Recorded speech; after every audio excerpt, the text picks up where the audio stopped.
Christian Lula here. I'm an internet kind of guy, but I had really bad internet. So I decided to do something about it. Up until now, we've had no wires to our house because our house was built a long time ago and it sits in the middle of a field. The old wires rotted and fell down, and the utility company was unwilling to replace them because we're the only ones here and the cost would not be recuperated. So then, for a while, I had this Verizon MiFi, which gave me internet, and it would last about one day a month. It would cost like $300, and then they would say, well, you've used up your allotment of data, and they would sync me down to about 0 megabytes per second. And prior to that, we had HughesNet, which was also a satellite internet service. However, it was the same thing. You paid a lot of money for it. They told you you were out of data, and they cut you off.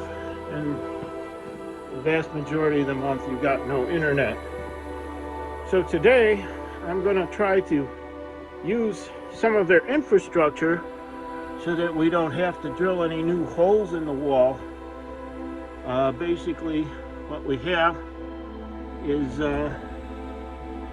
this puppy here.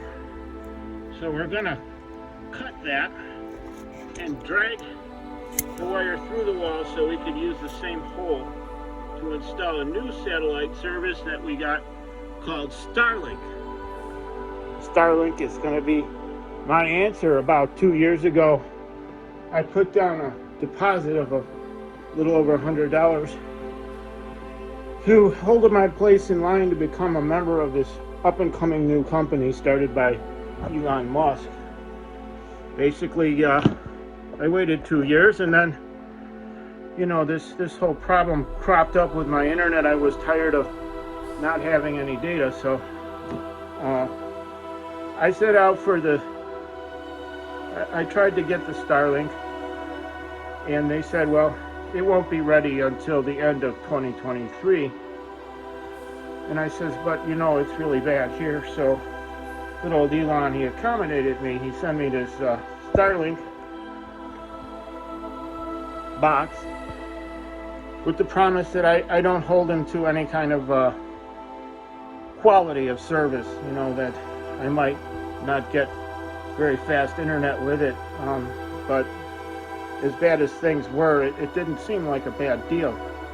So we're going to do the unboxing and installation of the Starlink, and we're going to try to use as much of the old HughesNet infrastructure as we can.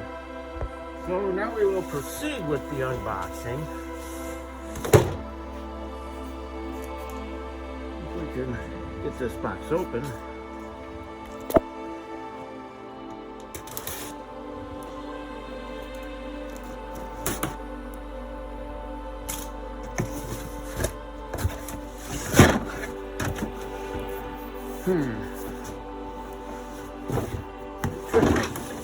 Alright. Okay, there's gonna be our stand, but rather than drill holes in my ceiling, that would require 4 screws, I'm gonna take the old satellite dish out and try to shove this thing in there.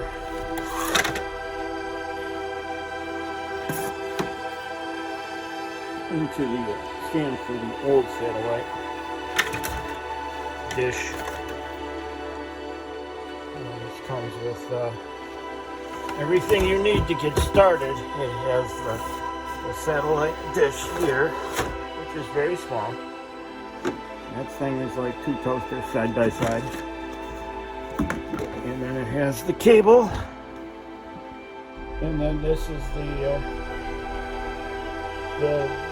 receiver, which also powers the dish. The dish actually moves by itself to align itself to the satellites.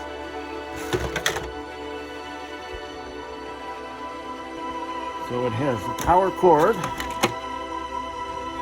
and the data cable that connects to the satellite dish, which is already connected, reconnected. You can't change it. And also that is gives it the power that it needs through this box. I guess you'd call this the router. The instructions were kind of written so that aliens could use them.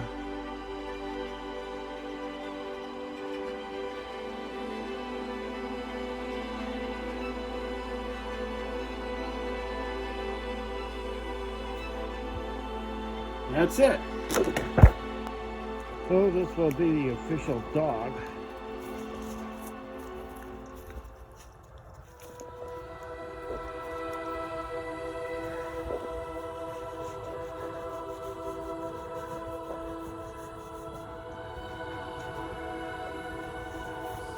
Now we need a ladder.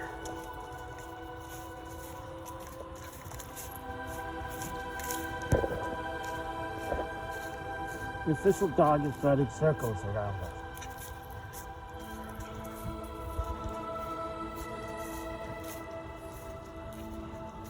Fortunately, there happens to be a ladder laying around.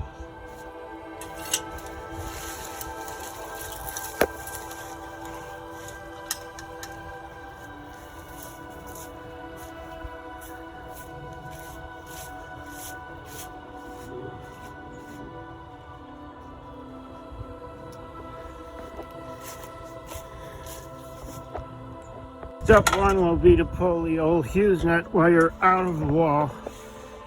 It comes up just under that window.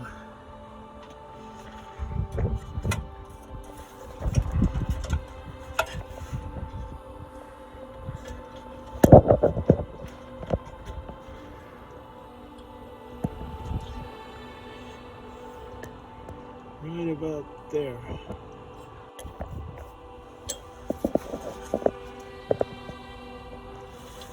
Oh, it looks like they glued it in there good.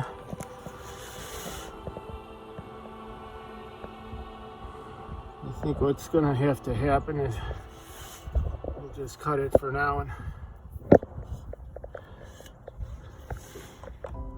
the other end, I'll have to, instead of just drilling more wood, I'll just drill the wiring out of there, because it's, you could see that they've tarred it in place.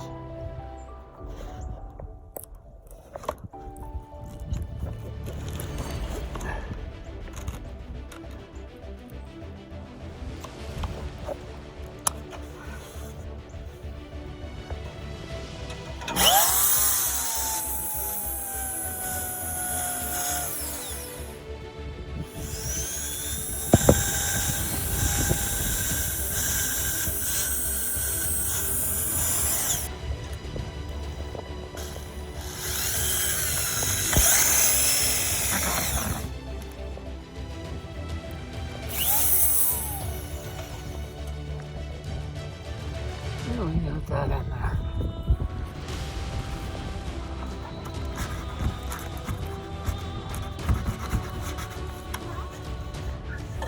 Can you pull that wire out?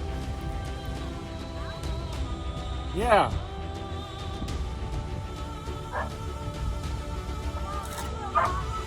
All right, let me get it some more.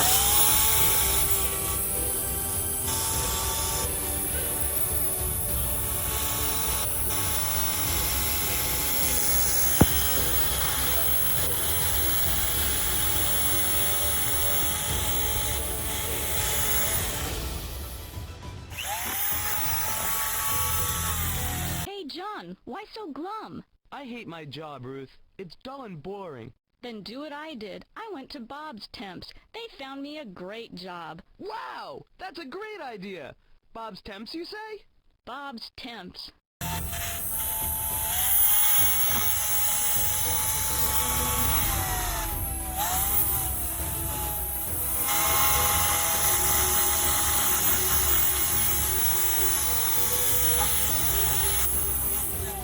How about now?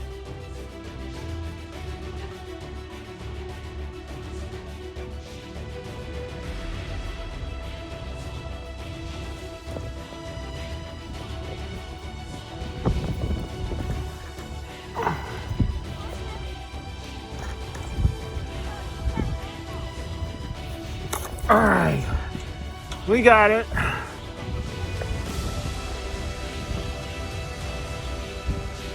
Okay. So here's the other disc that I'm going to be utilizing this stand. So I have to take the old dish off. And it looks like it's held on by a couple of screws, so I'm going to need a wrench of some sort. Pull that off of there. Cut these wires too.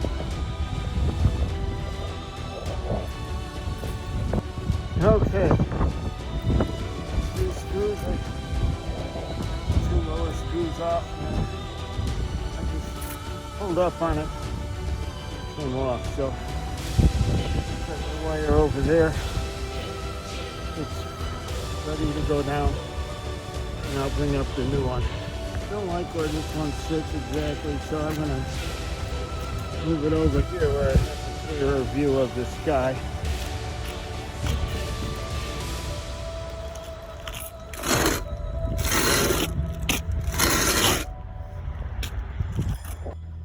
So like that, all I gotta do is attach the new dish to the old stand. I'm gonna run a screw right through it to just hold it in place. Okay, so we got some screws. Actually, they're nuts and bolts. So there's the idea is to drill a hole through there so that these two pieces can be joined so that that doesn't blow out of there in a tornado.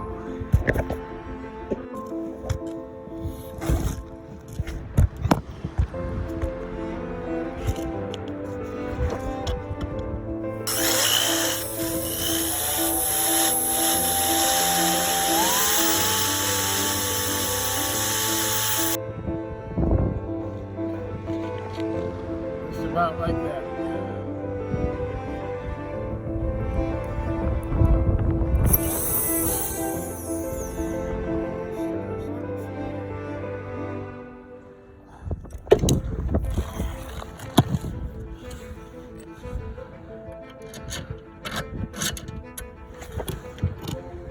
Like that, and we'll put the bolt on the other side,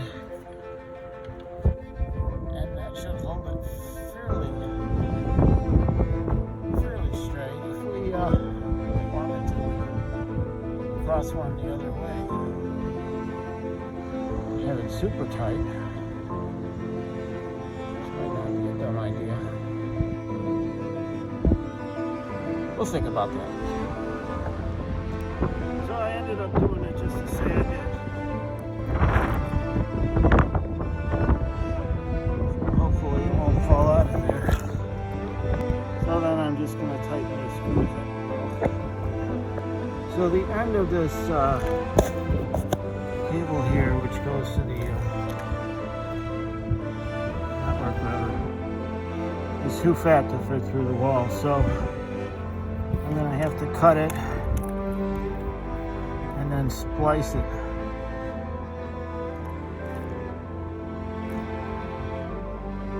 And we're going to get our choppers out. Give ourselves a little room here.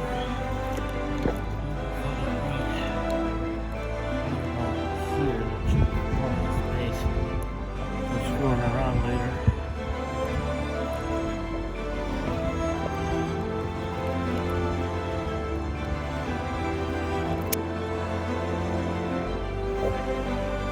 Oh shoot, looks like we're gonna have a ton of wires to splice, aren't we? Oh, what fun.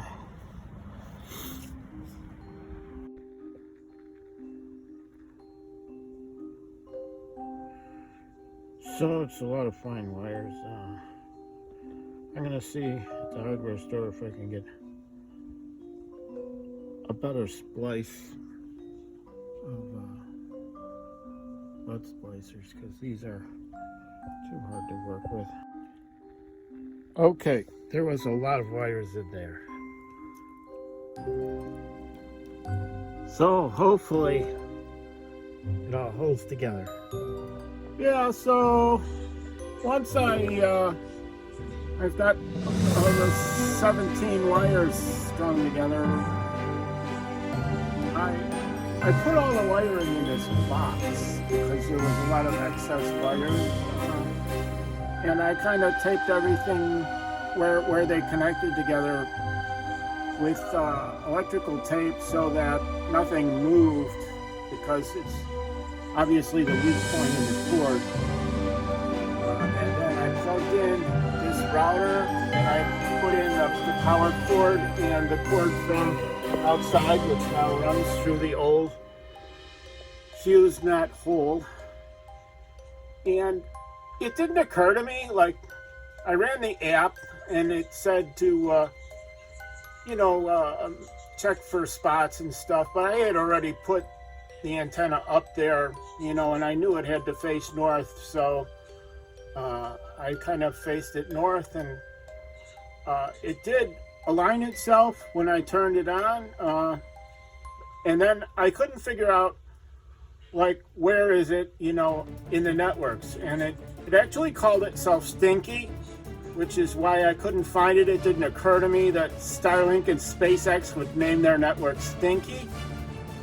But once I took Stinky, it let me assign it a network name and a password, and now all is good.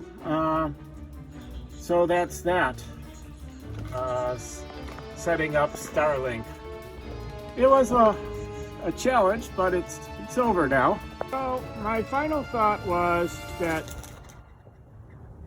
okay, scared that bird good. Oh, here comes some more. Yeah, where the wire goes into the house, originally it had been caulked, and we drilled that out so we could put the new wire in. But I did go to the hardware store and buy some more caulk. And I will re-caulk that hole on the outside tomorrow. But for right now, everything's working and everything's great. So, as a speed test, we got 34.5 megabits per second download and 5.2 and a quarter megabits per second upload.